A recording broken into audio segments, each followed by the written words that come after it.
Bienvenidos a otro Mates con Historia. Espero que estén muy bien. Les damos la bienvenida a los nuevos suscriptores que no dejan de aumentar.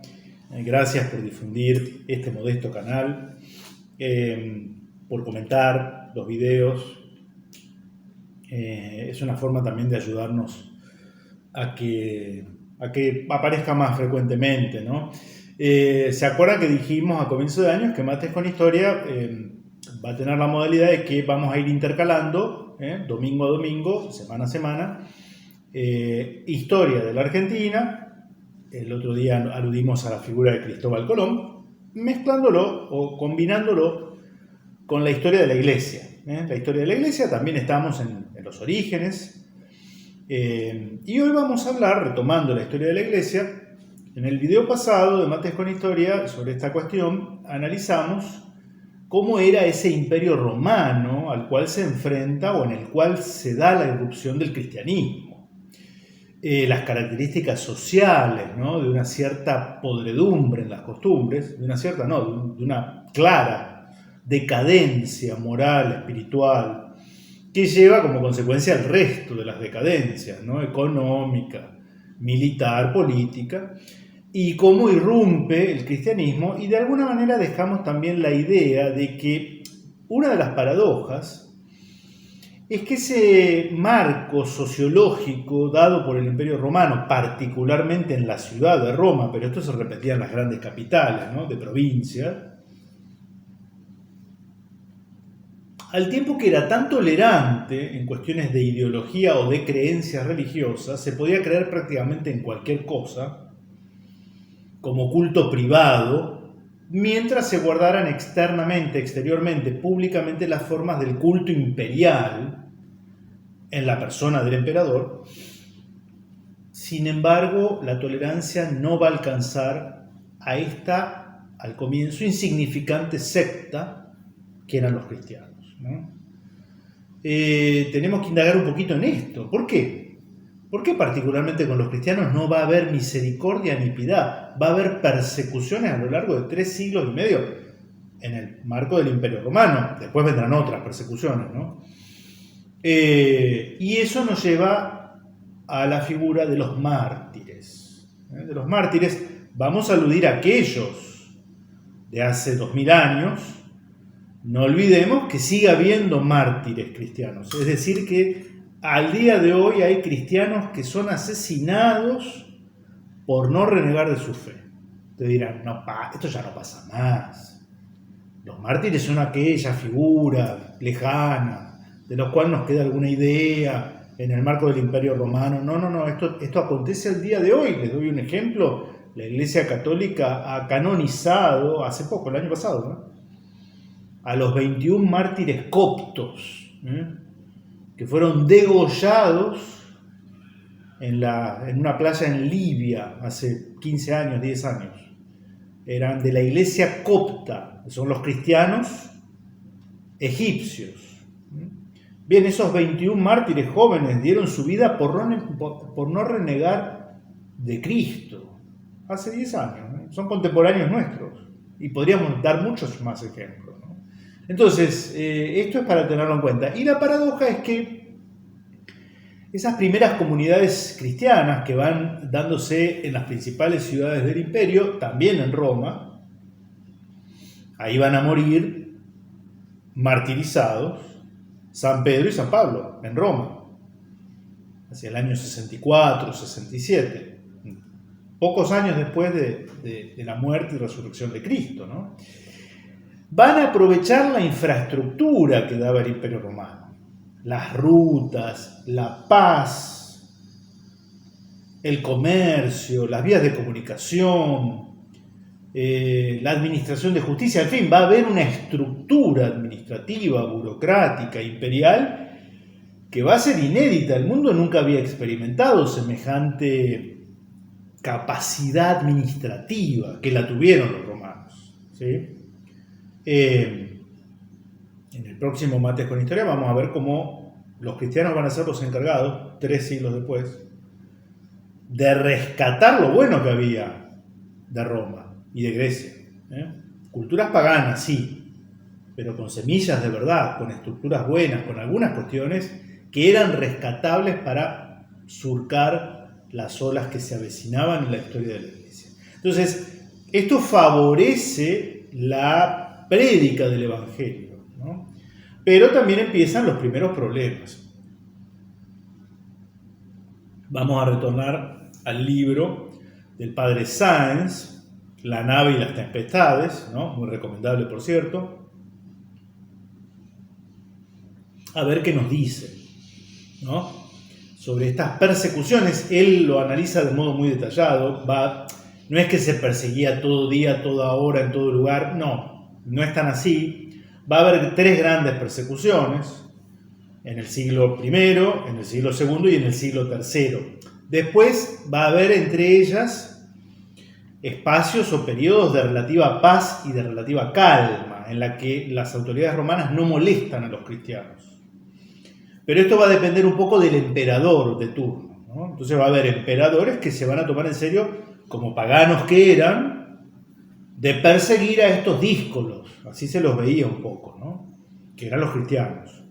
La peor de todas va a ser la persecución, la tercera persecución decretada u ordenada por el emperador Diocleciano. Es justo cuando se está librando la batalla por ver quién va a ganar, ¿no? Si el cristianismo o el paganismo encarnado en la figura del emperador o del imperio. Y bueno, aquello que empezó con minúsculas comunidades de desarrapados y de desheredados, nuestros primeros padres en la fe, los cristianos del siglo I, bueno, vamos a terminar poniendo de rodillas a esa estructura suntuosa, majestuosa, lo hemos analizado, pero corroída desde adentro, ¿no? Corroída desde adentro. ¿Por qué este odio? Se advertía también su ausencia en las fiestas licenciosas de los cristianos, no aparecían en el Coliseo para ver cómo se destripaban unos con otros y se mataba al caído, ¿no? Los cristianos no. Poco a poco corrieron rumores de que esas personas tan singulares tenían reuniones nocturnas, donde celebraban un sacrificio esotérico. Hablaban confusamente de sangre, de alguien que había muerto clavado en una cruz, del que recibían su nombre ellos mismos. En un principio se creyó, según lo acabamos de señalar, que se trataba de una nueva secta de judíos. Pero en cuanto a esto tuvieron noticia, los judíos, de semejante rumor, protestaron airadamente, afirmando que nada tenían que ver con aquella gente. Los paganos percibían cada vez más claramente el abismo que los separaba de los cristianos. La doctrina de estos era incompatible con algunas costumbres de los romanos. Incompatible. El agua y el aceite. Enseñaban, por ejemplo, que había que perdonar al enemigo. Tratar a los esclavos como a personas dignas de respeto. Y tantas otras cosas. Verdaderamente pensaban eso era trastocar el orden existente, lo cual era cierto. Hacer añicos la organización estatal y destruir la unidad del imperio. Dicho sea de paso, una palabra también asociada a este periodo es el de las catacumbas, ¿no? ¿Han escuchado? Bueno, hay catacumbas que están ahora muy preservadas a modo de sitio histórico, de museo, ¿no? Muchas de las cuales están en Roma y a las que se puede acceder como si fueran el subsuelo de muchas iglesias de Roma que luego fueron edificadas sobre esas catacumbas. Hay una idea errada de que los cristianos vivieron en cuevas durante 3 siglos, ¿no? En estas catacumbas subterráneas, por miedo a las persecuciones, durante 3 siglos de modo ininterrumpido. Casi que no veían, crecían, se reproducían, morían, todo en las catacumbas, bajo la superficie. Esto no era así, ¿no? Esas catacumbas van a cumplir un rol al comienzo porque en ellas va a tener lugar el primer culto cristiano, las primeras celebraciones litúrgicas cristianas, cuando no se podían realizar en las casas particulares. Porque esas casas particulares de los primeros cristianos, que en general eran humildes, pobres, Eso eran casitas, eran habitaciones en lo que los romanos llamaban ínsulas, que eran como edificaciones de 3 o 4 pisos, como si fuera un conventillo, ¿no? Entonces no daba la privacidad que al principio lo litúrgico requería, ¿no? Pero básicamente esas catacumbas van a cumplir una función de dar refugio semisecreto durante las persecuciones y a los fines de una emergencia y algo contingente. El resto de la vida, los cristianos desarrollaban su vida normal mezclados con cualquier pagano romano del momento. Eran panaderos, tenían una taberna, eran cocheros, eran herreros, eran funcionarios públicos, como en cualquier otra época, ¿no? Se rozaban y vivían al aire libre, ¿eh? Claro, llegado el caso, daban testimonio de su fe. Sí, por supuesto. Es lo que vamos a ver ahora, ¿no? Ahora, sigue el padre Sáenz. El punto más irritante lo constituía la irreductible oposición de los cristianos al culto imperial. No estaban dispuestos a quemar esos granos de incienso ante una estatua del emperador, que era un hombre. No podían. Nuestra fe nos lo impedía. Las palabras de nuestro maestro nos lo impedían. Aquella célebre frase de Cristo, ¿no? Cuando quieren tenderle una trampa, ¿no? Los fariseos y le dan una moneda, le muestran una moneda romana, y le preguntan si había que pagar los impuestos al César. Y Cristo toma la moneda y pregunta: ¿de quién es esta efigie? ¿No? Estaba la efigie de César. Del César, le dice.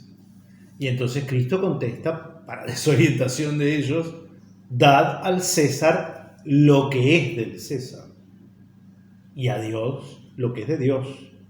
Dad al César lo que es del César. Hay una autoridad humana, terrena, legítima, a la que hay que dar cumplimiento en lo que es de esa autoridad, y a Dios lo que es de Dios. Y acá el dilema era: tengo que rendir culto como si fuera una divinidad a quien no lo es. Y bueno, los cristianos tenían en claro en esa época que no podían. Pero te van a matar. Y bueno, sí, es posible.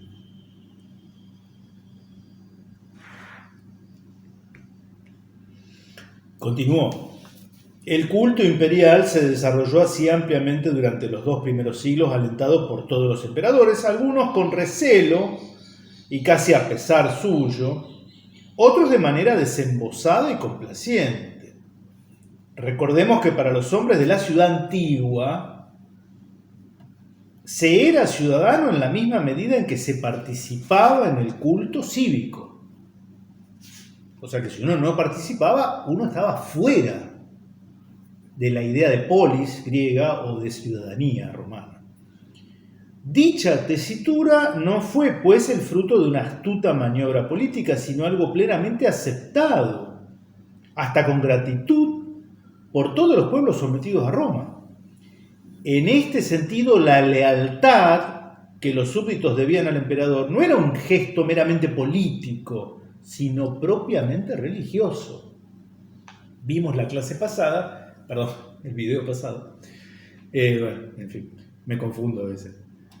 Que bastaba con un acto exterior. No se reclamaba demasiada convicción interna en este culto, ¿no? Es decir, si íntimamente los ciudadanos romanos no creían que Augusto, Trajano, Marco Aurelio eran un dios, no importaba. Lo importante es que rindieran culto a su persona como si lo fueran.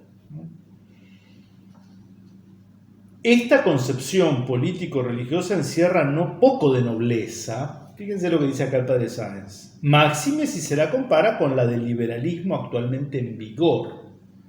También la Edad Media vería en el monarca, el rey, al vicario de Dios en el orden temporal. Un ser sagrado, pontifical, Pero tal como se dio en el mundo romano, constituyó el motivo profundo, la causa teológica de la trágica lucha por la que el imperio se enfrentaría con la cruz durante los primeros siglos.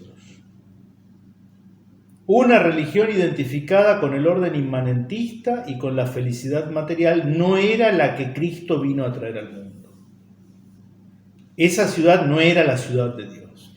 Claro, aparte, para mayor escándalo, agreguemos, para los paganos entonces, que por eso rodeaban de tanta majestuosidad las residencias del emperador, porque eran como un santuario, ¿no? Más allá de que algunos de ellos fueran austeros en sus costumbres, ¿no? Y para escándalo de ellos, venían ahora unos tipos que reivindicaban como rey de reyes a un condenado en un lugar remoto a morir en una muerte de crucifixión, y que habían tomado ese símbolo de oprobio como símbolo de triunfo sobre la debilidad humana en este mundo. Era algo incomprensible si no había un apostolado y una defensa de la fe. Y acá es donde viene el testimonio de los mártires, que van a dar su vida por Cristo. Y que son incontables. Qué poco recuerdo tenemos, qué poco respeto tenemos por su memoria. Ahora nos vamos a adentrar a esto, ¿no? Y comienza la primera persecución con Nerón. Esto más o menos lo conocemos, ¿no? Nerón era un emperador, bueno, bastante particular, claramente desequilibrado mental, ¿no? Va a haber otros que no. Trajano, Marco Aurelio, Adriano, no. Pero Nerón, Calígula, eran impresentables, ¿no? Eran impresentables desde el punto de vista humano. El famoso incendio de Roma, atribuido a esta secta que reunía todos los condimentos como si fuera una película policial, de ser los sospechosos, ¿no? El chivo expiatorio por antonomasia van a ser los cristianos, ¿no? Para cubrir culpas de otros, ¿no? En esta primera persecución van a ser martirizados, como les decía, San Pedro, en las inmediaciones de la plaza de San Pedro, ¿no? Esto ya está demostrado que fue así, y cuyos restos fueron ubicados, siempre se supo que estaban bajo la Basílica de San Pedro. En 1949, siendo Papa Pío XII, se hicieron excavaciones e investigaciones arqueológicas muy documentadas, por gente incluso que no era católica, y se descubrió una urna con la inscripción "Aquí está Pedro", ¿no? Aquí está Pedro. Se dataron esos huesos, ¿eh? San Pedro está edificada la basílica y hoy está debajo del altar mayor ese hermosísimo baldaquino, ¿no? Que ahora está en reparaciones, creo. Está la urna que contiene los huesos del primer papa, San Pedro. Y San Pablo, que no va a ser papa, va a morir unos años después, está enterrado, sus huesos, en una basílica que es una basílica pontificia, pero que está alejada del Vaticano, en Roma, es San Pablo Extramuros, San Pablo Extramuros, una cosa descomunal lo que es esa basílica, ¿no? Allí está San Pablo.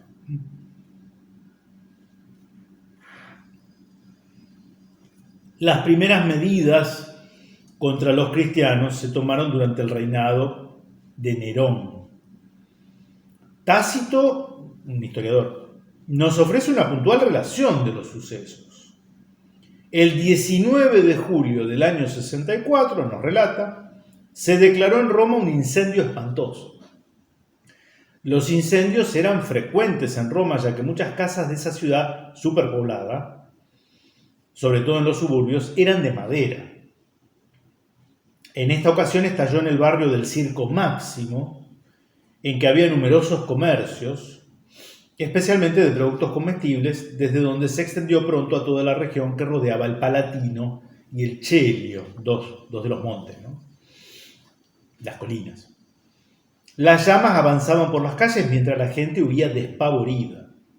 El drama duró no menos de 6 días y 6 noches. ¿Cuál fue la causa de tan voraz incendio? Según algunos, un mero accidente.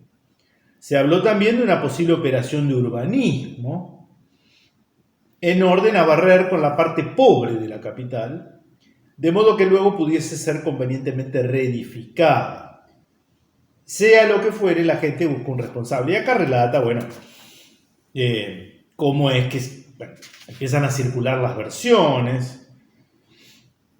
Al saber que corrían aquellas versiones, el emperador se alarmó y buscó un chivo emisario, los cristianos. El relato de Tácito es el siguiente, un historiador pagano.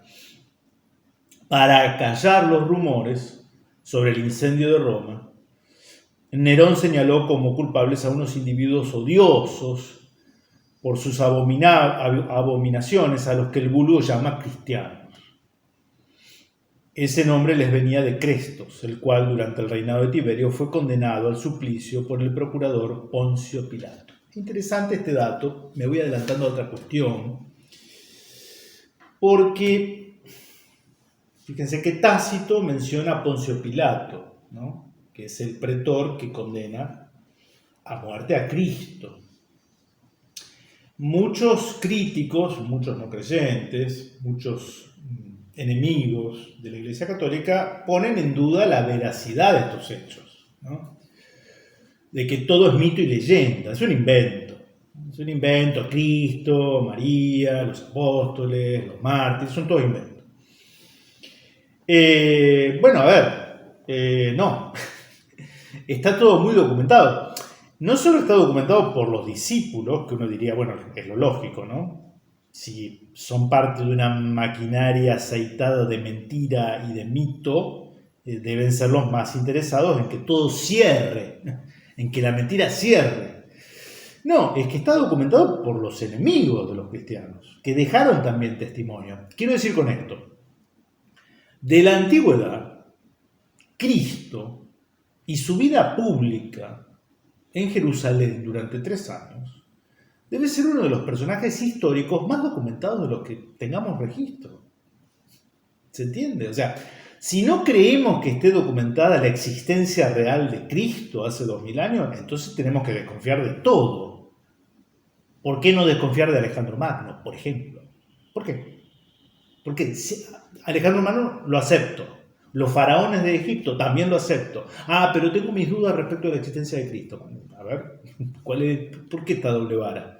Es uno de los personajes históricos más documentados de la historia.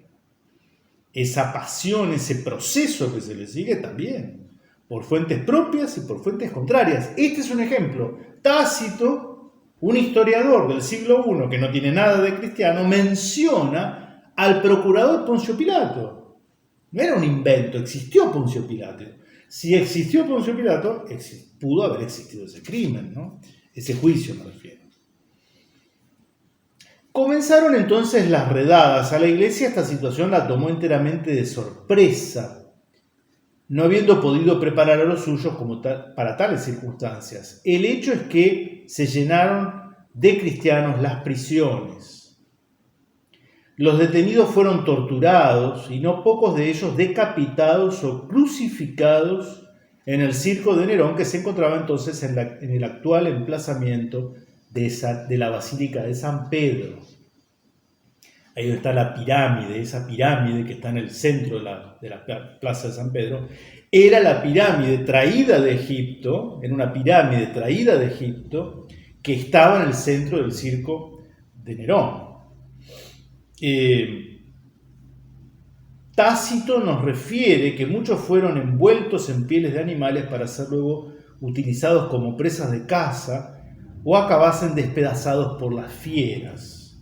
A otros los convirtieron en teas vivas, antorchas, y los pusieron como antorchas para iluminar por la noche las calles de Roma. Estamos hablando de una persecución con saña, ¿no?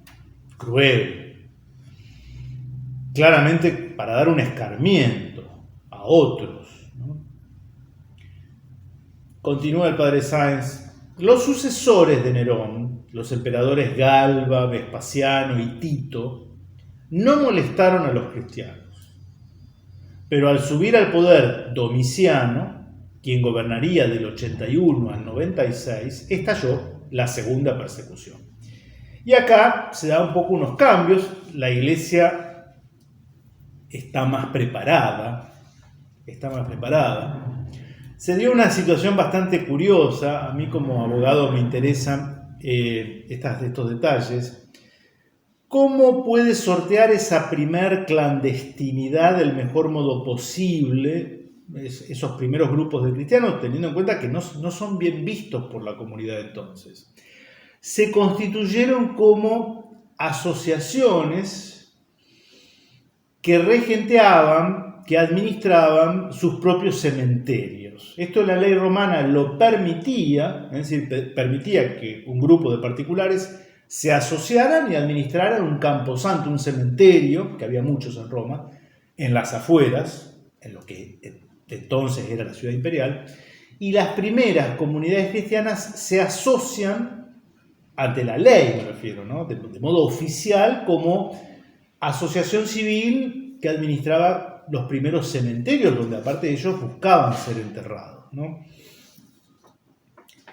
En Roma la persecución arreció al punto de alcanzar a algunos parientes del emperador. Ya había cristianos en el círculo cercano al poder. Esto es importante. Condenados a muerte por ateísmo. A su propia mujer, la emperatriz, Flavia Domitila, el emperador ordenó que la desterrasen a la isla Poncia. La persecución fue muy violenta, con procedimientos parecidos a los de Nerón, y se extendió a otros lugares del imperio, especialmente al Asia Menor. Fue en esa ocasión cuando el apóstol Juan fue desterrado de Éfeso a la isla de Patmos, donde escribió el Apocalipsis. Y algo que me gustaría reflexionar con ustedes, ¿por qué esta hazaña, este odio visceral? Era una sociedad muy cercana a lo que hoy podríamos llamar una sociedad pluralista y tolerante, como la de hoy, ¿no? Pero ese pluralismo, esa tolerancia, termina cuando aparece algo que es inaceptable. El número de los cristianos se había ido acrecentando considerablemente y en consecuencia también la hostilidad popular había crecido, fogoneada por muchas acusaciones falsas y calumnias de todo tipo. A los paganos les resultaba chocante la austeridad en el modo de vivir de los fieles. Su condena, al menos implícita, de las inmoralidades de la sociedad romana. Sus misteriosas reuniones clandestinas, su menosprecio de las riquezas, en fin, un ideal de vida antagónico con el que existía entonces y basado en las virtudes.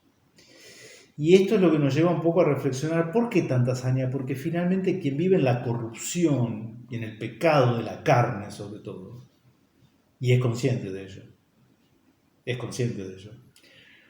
no puede soportar la mera presencia de alguien virtuoso enfrente. No lo puede soportar porque le nace un odio, porque es como un espejo en el que él refleja, esa persona corrompida, se refleja y ve su verdadero rostro, ¿no? Entonces, esto es una lección porque a veces eso de la convivencia pacífica tiene un límite, ¿no? Bien, vamos apurando el segundo siglo. Hay un testimonio muy lindo que da acá el padre Sáenz en tiempos de Trajano. Se los resumo para no alargar demasiado. Hay un cónsul en el Asia Menor, que es Plinio, es un funcionario del imperio en el Asia Menor. Y entonces, cuando recibe la acusación de algunos respecto de que otras personas son cristianas, los somete a proceso, ¿no? Acá, digamos, hay una etapa en la que el proceso y la persecución y la prisión y eventualmente la condena por ateísmo, por no rendir culto a la persona del emperador, llega si hay alguien que la promueve, pero no hay redadas en búsqueda de romanos cristianos, ¿no? Entonces le dirige Plinio una carta al emperador Trajano preguntándole si ha procedido bien. Si ha procedido bien. Como no tenía experiencia en este tipo de procesos, al principio citaba a los acusados, les preguntaba si efectivamente eran cristianos, y cuando interrogados 2 o 3 veces, y aún amenazados de muerte, no renunciaban al cristianismo, los mandaba a ejecutar. Pero tenía sus dudas. ¿Obraba bien comportándose así con esa gente tan extraña? Entonces dirigió al emperador un informe. Y he aquí la respuesta del emperador. Trajano le contesta: has seguido el procedimiento que debías en el despacho de las causas de los cristianos que te han sido delatados. Efectivamente, no puede establecerse una norma general que haya de tenerse como fija. No se los debe buscar. Si son delatados y quedan convictos, deben ser castigados. De modo, sin embargo, que quien negare ser cristiano, y lo ponga de manifiesto en obra, es decir, rindiendo culto a nuestros dioses, por más que ofrezca sospechas por lo pasado, debe alcanzar perdón en gracia a su arrepentimiento. Palabras del propio emperador durante el segundo siglo. Tal fue la jurisprudencia que perduraría durante todo el siglo, dice el padre Sáenz. Como se ve, no hay ninguna proscripción oficial de los cristianos emanada del poder central, ni por tanto ninguna persecución de conjunto. Esto es muy interesante y va a plantear muchos desafíos porque, hay que decirlo, muchos cristianos van a pagar con su vida en mantenerse fieles a Cristo y a la fe de la Iglesia. Ahora vamos a mencionar algunos de esos mártires. Pero muchos van a apostatar. Apostatar es renunciar públicamente a la fe. Muchos, por miedo, van a apostatar. Hay una muy buena película, se las recomiendo, que se llama Silencio. Excelente. De Martin Scorsese, debe tener unos 10, 15 años. Silencio. Menciona o refiere a los mártires cristianos del Japón. Algo muy desconocido para nosotros, ¿eh? Muy buena película. El final, no se los digo, ¿no? Pero analiza esta cuestión, ¿no? de la apostasía, ¿no? De todo lo que está allí mezclado, ¿no? Cuando la gente era obligada a apostatar de la fe. En el Japón va a haber una crueldad similar a la que estamos relatando acá, ¿eh? En el Japón del siglo XVII. En el Japón del siglo XVII. Muchos van a apostatar, muchos no. Y por eso esa frase, la sangre de los mártires es semilla de nuevos cristianos. Más se perseguía la iglesia, más crecía la iglesia. ¿Nosotros estamos dispuestos hoy a dar nuestra vida por Cristo? Creo que todo cristiano debe preguntarse esto.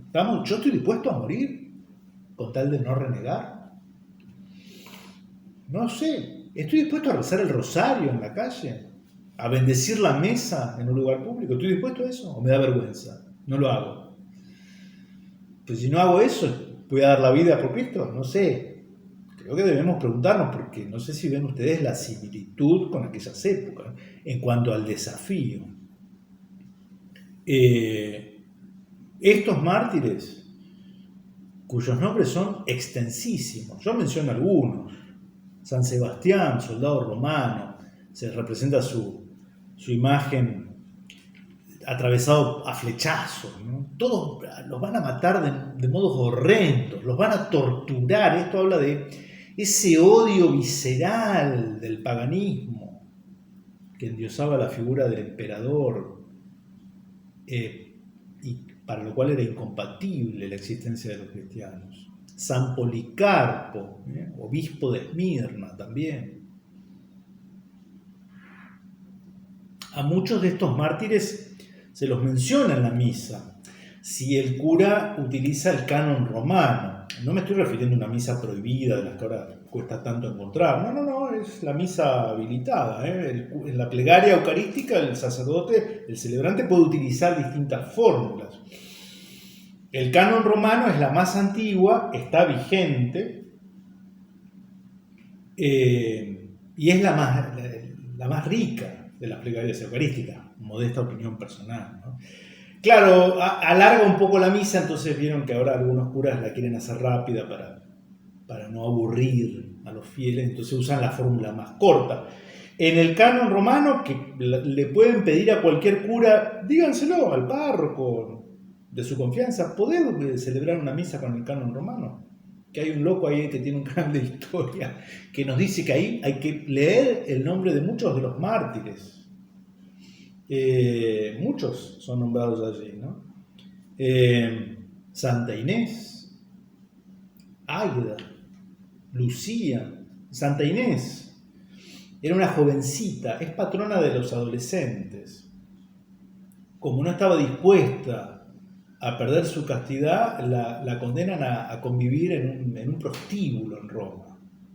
Se buscaba herir donde más dolía, ¿se dan cuenta? Santa Águeda, Inés, el 21 de enero, su fiesta. Santa Águeda, el 5 de febrero, también otra doncella que buscaba preservar su virginidad. Le van a arrancar los pechos, y la van a matar.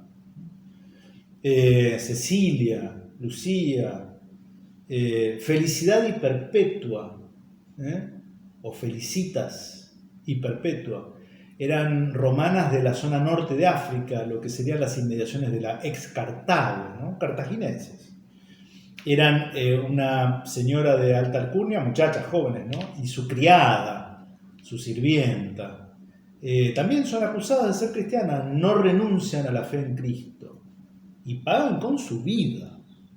Felicidad y Perpetua, Cosme y Davián, San Sebastián, los primeros papas, porque después de que se lo martiriza Pedro vienen otros papas, Lino, Cleto, Clemente, Sisto, todos mártires, no estaban dispuestos a renunciar a Cristo. El año pasado, al celebrarse la Jornada Mundial de la Juventud en Lisboa, un arzobispo portugués, no recuerdo el nombre, dijo públicamente que el fin de esas jornadas no era convertir a los jóvenes a Cristo. Vamos a tratar de poner las imágenes, las noticias. No queremos convertir a los jóvenes a Cristo. Un arzobispo de la Iglesia Católica portugués, anfitrión de la Jornada Mundial de la Juventud, que se celebra en distintos lugares cada tantos años, dice en público que el objetivo no es convertir a los jóvenes a Cristo. ¿Y entonces cuál es? ¿Cuál sería el objetivo entonces, monseñor? No entiendo. ¿Ese monseñor es digno sucesor de estos mártires? Porque está diciendo, quien dice eso está diciendo que toda esta gente murió al cohete, ¿no? Más o menos, es lo mismo. Se hicieron matar. Bueno, la historia de la Iglesia es para no hacer solo historia, sino también para reflexionar sobre nuestro presente, como dignos y buenos y fieles hijos de la Iglesia. Les dejo un saludo. Nos vamos acercando a Semana Santa, vamos a seguir nosotros, pero vamos a hacer una suerte de especial de Semana Santa. Les dejo un saludo de Rosario. Que Dios los bendiga.